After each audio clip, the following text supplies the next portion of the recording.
for the next part of quadratic equations. Here we are going to see the factorization method of solving quadratic equations.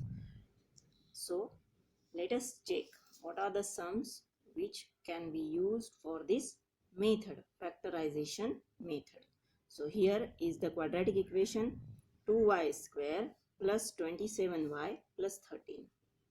ठीक है, तो ये quadratic equation में हम observe कर रहे हैं y स्क्वायर के साथ 2 ये कोएफिशिएंट है, 27y, y का कोएफिशिएंट 27 है और 13.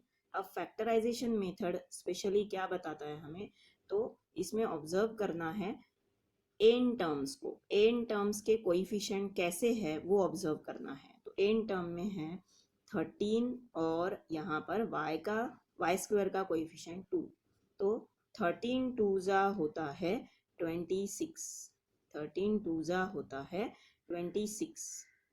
ठीक है, तो ये प्रोडक्ट हुआ. अब इस प्रोडक्ट के ऐसे फैक्टर्स हमें करने हैं जो हमें क्या देंगे, सम ऑफ द मिडल टर्म. तो मिडल टर्म है हमारी 27y, जिसका 27 सम हमें इसका लेना है, इस प्रोडक्ट का. तो वो 27 सम कैसे मिलेगा, ऑब्जर्व करते हैं. 26 1 जा 26, मतलब plus 26 plus 1, it can give me plus 27y. So how I am supposed to write this one now? देखते हैं यहाँ कैसे लिखना है इसे फिर. तो 2y स्क्वायर, ये पहला टर्म एज इट इज आएगा. तो मिडल टर्म जो है हमने स्प्लिट किया है, कैसे, plus 26y plus y plus 13 equal to 0. ठीक है, तो प्लस y यानी जो 1y है, it can be written as plus y. अब पहले जो दो टर्म है उन्हें साथ में लेना है, लास्ट के दो टर्म उनको साथ में ऑब्जर्व करना है. क्या करना है फिर, पहले दो टर्म्स जो देख रहे हैं साथ में, तो इसमें कॉमन क्या हो सकता है, कॉमन फैक्टर्स को बाहर निकालना है. तो 2 और 26, तो 2 फैक्टर कॉमन हो सकता है, y स्क्वायर y कॉमन हो सकता है. तो मैंने यहाँ 2y ये फैक्टर कॉमन लिया और ब्रैकेट में लिखा है अब y प्लस, क्या बचा यहाँ से, 2 निकल गया, तो 2 13 जा 26, तो यहाँ पे 13 आएगा, y प्लस 13 प्लस ये. अब y प्लस 13 जो ब्रैकेट ऑब्जर्व कर रहे हैं, तो लास्ट के दो टर्म तो वैसे ही है, मतलब अब यहाँ कॉमन क्या लेना है, plus 1 will be the common factor. So bracket again y plus 13 equal to 0. ठीक है, तो ऑब्जर्व कर रहे हैं y plus 13, these two brackets are common around this plus sign to its left and to its right. We can see y plus 13 bracket is common. So take out that common bracket outside. So y plus 13, it is taken outside. So what is remaining here then, 2y plus 1 equal to 0. So this way we have got the factors of the quadratic equation. Now as it is equalizing to 0, so any of these bracket can be equal to 0. So what can I have, y plus 13 equal to 0 or 2y plus 1 equal to 0. तो y plus 13 यानी y is equal to minus 13. और दूसरा factor यहाँ पे बन रहा है 2y equal to minus 1, तो y इक्वल टू हो गया माइनस हाफ. ठीक है, ये 2 नीचे डिनोमिनेटर में गया, y is equal to minus half. तो दो फैक्टर हमें मिले हैं y के लिए, जो क्या है, y is equal to minus 13 and y is equal to minus. आगे नेक्स्ट सम हम ऑब्जर्व कर रहे हैं 3x square minus 2 root 6x plus 2. अब यहाँ पे ऑब्जर्व करना है क्या, x स्क्वायर का कोइफिशिएंट है 3.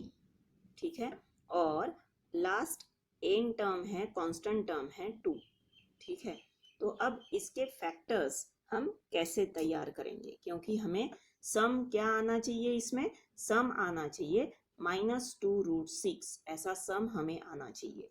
तो इसके फैक्टर्स क्या हो जाएंगे, इसका प्रोडक्ट हो जाएगा 3 × 2 = 6, और 6 के ऐसे फैक्टर्स जो हमें सम क्या दे, -2√6, ऐसा हमें सम आना चाहिए। तो 6 के फैक्टर्स कुछ इस तरह से 6 × 1 = 6 लिखेंगे तो भी उसका सम -2√6 नहीं आ रहा है, तो हम इसे कुछ ऐसे बनाते हैं, √6 × √6, क्या बना रहे हैं, √6 × √6। तो देखिए इसका सम क्या होगा, √6 × √6 हो जाएगा 2√6। अब ये माइनस होना चाहिए, तो यहाँ पे -√6 -√6 ऐसे यूज करेंगे। तो इस तरह से हम इसको देखना चाहते हैं। अब कैसे लिखेंगे फिर, तो 3x² माइनस, इस टर्म को हम स्प्लिट कर रहे हैं, तो ये होगा √6x माइनस √6x प्लस 2 = 0। अब इन दो ब्रैकेट के जब कॉमन टर्म्स निकालने हैं, that time we have to be careful because we are getting the root terms here. तो कैसे करेंगे अब इसके लिए, तो 3 जो है इसे मैं कैसे लिख सकती हूँ वो देखते हैं।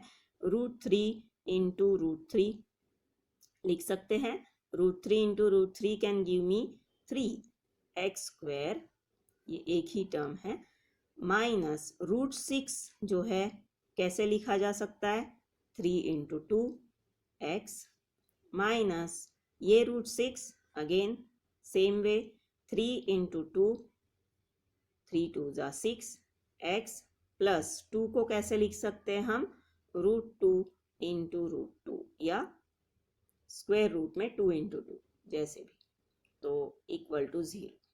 ठीक है, अब ऑब्जर्व करते हैं पहले 2 टर्म और बाद के ये 2 टर्म्स। ठीक है, तो अब पहले 2 टर्म में हमें कॉमन क्या दिखाई दे रहा है, √3। तो √3 कॉमन लिया, x भी कॉमन है इसमें, x भी कॉमन लेते हैं, तो √3x, what is remaining in the bracket, √3x minus here what is remaining, √2x। वैसे ही नेक्स्ट इसमें कॉमन क्या दिख रहा है, √2 इज कॉमन, तो √2 is taken outside, in bracket √3x plus, as it is minus is taken out, so this plus is going to be converted as minus, because in bracket we are writing this one, last 2 terms common is taken outside, and then remaining terms we are writing in the bracket.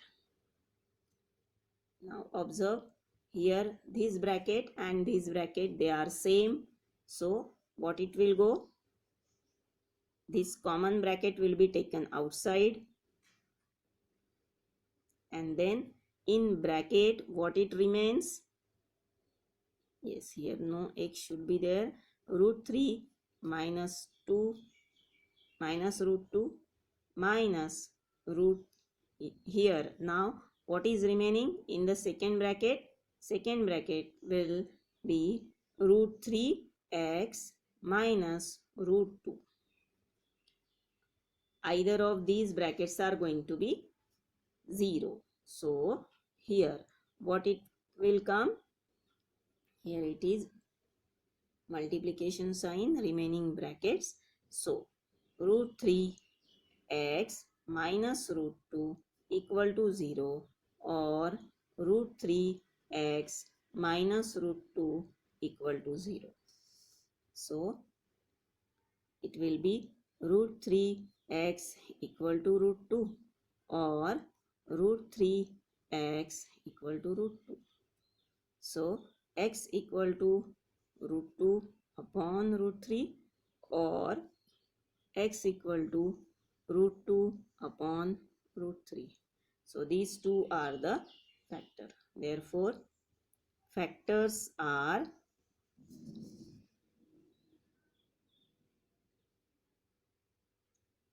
what? root 2 upon root 3 and root 2 upon root 3. Correct. Now एक ये sum देखते हैं हम. 2x² minus 2x plus half equal to 0. अब यहाँ half है, इसे पहले इक्वलाइज कर लेते हैं डिनोमिनेटर. तो ये क्या हो जाएगा, 2 इंटू 2, तो 4x² माइनस 2 2 ज़ा 4 plus 1 equal to 0 into 2 will be 0. Okay, we have equalise the denominator. अब ऑब्जर्व करना है, x² का कोइफिशिएंट है 4 और कांस्टेंट टर्म है 1. तो 4 1 ज़ा हुआ 4. अब 4 के फैक्टर्स 2 2 ज़ा 4, but as here it is needed -4, so -2 -2 we will. So how you are going to write the terms? 4x² middle term हमने स्प्लिट कर दी है, -2x plus 1 equal to 0. Now again first two brackets and last two brackets. So first two bracket common is 2x in bracket 2x minus 1 common 2x minus 1 in second bracket. एक ऐसे भी observe कर सकते हो आप, पहला bracket आपका जो आया है सेकेंड ब्रैकेट भी वैसे ही आना चाहिए, so that it can be taken common. ठीक है, तो 2x minus 1 ये दूसरा ब्रैकेट रेडी हो रहा है इक्वल टू 0. तो फैक्टर्स क्या बन गए हैं अभी यहाँ पर, 2x minus 1 इक्वल टू 0 और 2x minus 1 इक्वल टू 0. तो इसका मतलब है 2x इक्वल टू 1 और 2x इक्वल टू 1. तो x इक्वल टू हाफ और x equal to half, because 2 is going to other side, so it will be in the denominator as here it is in the multiplication form. Correct. तो factors क्या है इसके, अभी factors are half and half. Okay, so this is the way we are solving the sums by factorization method. Thank you. This is Shama here.